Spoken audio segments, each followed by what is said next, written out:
Now on Pittsburgh's Action News 4. Tonight, we remember 2 Port Authority employees. It's a sad day for the public in general. These folks have given their lives. 2 bus drivers lost to COVID-19. The message tonight from the union in the wake of this tragedy. And as the strain on hospitals tightens across Pennsylvania, the complications, one doctor says, only adds to the uncertainty of the virus. Plus, the Pittsburgh police officer answering the call of duty in a different way. Pittsburgh's Action News 4 starts right now. They risked their lives to provide an essential service. 2 Port Authority drivers have died after battling COVID-19. Good evening, I'm Janelle Hall. And I'm Mike Clark. The 2 men had been Port Authority employees for years, one for decades. Pittsburgh's Action News 4 reporter Kylie Walker joins us tonight. And Kylie, you're learning more about these 2 men? I just spoke to a close friend of one of the Port Authority employees, Marlon Lucas. Here they are in a picture reporting in East Liberty. Kylie Walker, Pittsburgh's Action News 4. Kylie, thank you. The National Amalgamated Transit Unit is calling on governors nationwide to prioritize transit workers in the first rounds of COVID-19 vaccine distributions. The union says President John Costa wrote a letter to every governor about this request and offered logistical support in vaccine distribution. Pennsylvania is reporting nearly 15,000 more cases of COVID-19 over the past 2 days. That's right, Mike. Let's take a closer look at those numbers now. 111 more people have died, and the statewide percent positivity is now 14.4%.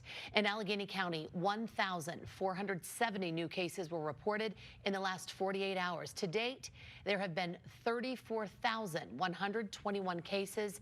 There were also 4 more deaths. Governor Tom Wolf and State Health Secretary Dr. Rachel Levine are urging Pennsylvanians to change their behavior, or they say hospitals will not have enough room to care for all the COVID-19 patients. With COVID numbers at an all-time high, there is concern tonight that some hospitals might have to turn away patients. The governor made it very clear today that if cases continue to grow, it will impact all forms of emergency care, and our hospitals, he said, are going to be in trouble.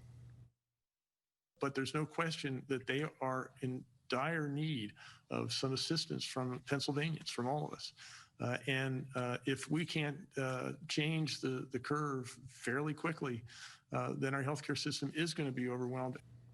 Governor Wolf says ICU beds are running low across the state. Some hospitals are even at capacity right now. Tonight, I spoke with a leading critical care doctor for UPMC, asking if our region could be overrun with COVID patients if there is a prolonged surge. Dr. David Rice tells me that one of the blessings we have here in Pittsburgh is an amazing surge capacity based on the number and size of the hospitals, but he says there are concerns. Pulmonary critical care specialist Dr. David Rice is the medical director of UPMC Passivant's ICU. He believes Pittsburgh hospitals can handle the surge in COVID patients from a medical standpoint, but the emotional toll has been difficult from the beginning. More ICU admissions mean more patients isolated from their families. It's hard for them to do that when they can't see them every day. Doctors and nurses and staff feeling that strain. We're the ones holding their hand, or, even behind all of our masks and our shields, we have tears in our eyes too, because, it truly hits us, that the burden that their family is feeling at home. Dr. Rice says another complication is the randomness of the severity of the virus. It's been frustrating because 2 people can come in looking, very much the same, and, 3 days later, one of them's in the intensive care unit and the other one's home.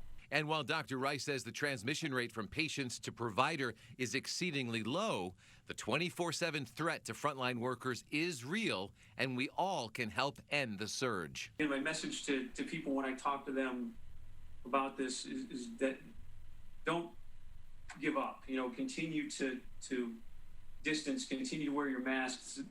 There is a light at the end of this tunnel. This is not going to go on forever.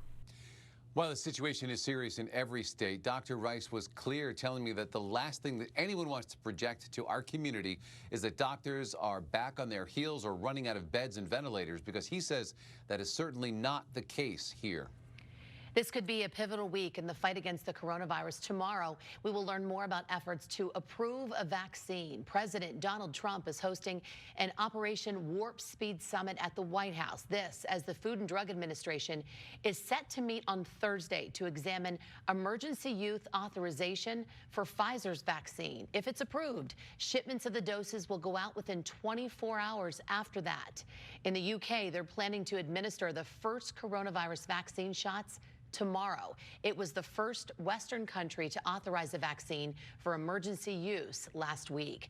Meantime, Canada's Prime Minister says the nation will get up to 250,000 doses of the Pfizer vaccine by the end of the month.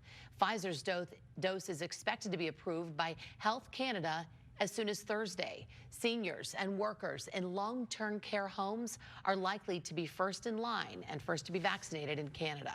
Our Carnegie Bar is suing the state and Allegheny County after the bar was shut down twice this fall for allegedly violating the mask mandate. The owners of Hottie's Martini and Cigar Bar filed a federal lawsuit claiming the state's COVID-19 mitigation orders violated the Constitution and failed to comply with state law, including the order requiring face masks. The suit says a report by the Allegheny County Health Department found that the bar violated the mask order and served alcohol without meals. It also alleges an officer for Pennsylvania's Liquor Control Board made racially charged comments against the bar's black customers. Allegheny County made no comment. The Liquor Control Board also declined to comment. Pittsburgh Council takes a final vote tomorrow on a bill to require that employers of 50 or more people in the city provide their workers COVID-19 paid sick leave. Now, the Pennsylvania Restaurant and Lodging Association says it supports the aim of the proposal, but it's worried about the financial impact. Unlike the federal COVID sick leave benefit, which runs out at the end of the month, the city program doesn't compensate affected employers.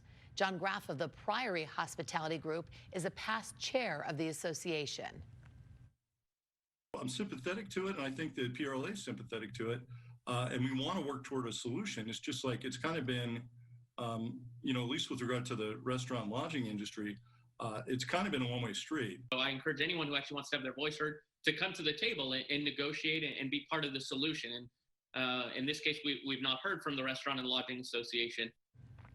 Again, Pittsburgh City Council takes a final vote on that bill tomorrow. Now to Pittsburgh's action sports. The winning streak stops at 11. The Steelers falling short tonight to the Washington football team by a score of 23-17. Wow, so close up until the end. Pittsburgh's action sports anchor Guy Junker joins us live from Heinz Field to break down the Steelers' first loss of the season. Very disappointing night at Heinz Field as the Steelers blew in Buffalo. At Heinz Field, I'm Guy Junker for Pittsburgh's Action Sports. All right, thank you, Guy. Pittsburgh's action weather now. It will be a cloudy and cold day, at least for the next couple of days. But Chief Meteorologist Mike Harvey is tracking a slight warm-up later this week, right, Mike? That's right. We are going to be warming it up, but we have to get through tomorrow and the next day. We are going to be warming it up into the 50s. I'm going to let you know when that's going to happen. That's coming up in just a few minutes. All right, thank you, Mike. A Butler County family is pleading for answers tonight. Their daughter shot while on her way to work as a nurse in Nashville, Tennessee. Police are now stepping up their search for Caitlin Kaufman's killer for the very first time tonight. We're hearing from her mother. She was a very compassionate young lady. Had a heart of gold and was on her way to work to help other people. Kaufman is a native of Chicora. The pandemic put her on the front lines treating COVID-19 patients. Kaufman was found shot and killed inside her car on the side of the highway. Nashville police say no suspects have been identified. A motive is still unclear tonight. All new at 11 o'clock, a Pittsburgh police officer goes beyond the call of duty. Well, I kind of felt like being a police officer was kind of my duty to help out and take one for the team. Tonight, meet the officer taking part in a vaccine trial right here in Pittsburgh. Plus, how a COVID-19 vaccine could be putting a lot of people to work. The hiring push to tell you about just ahead.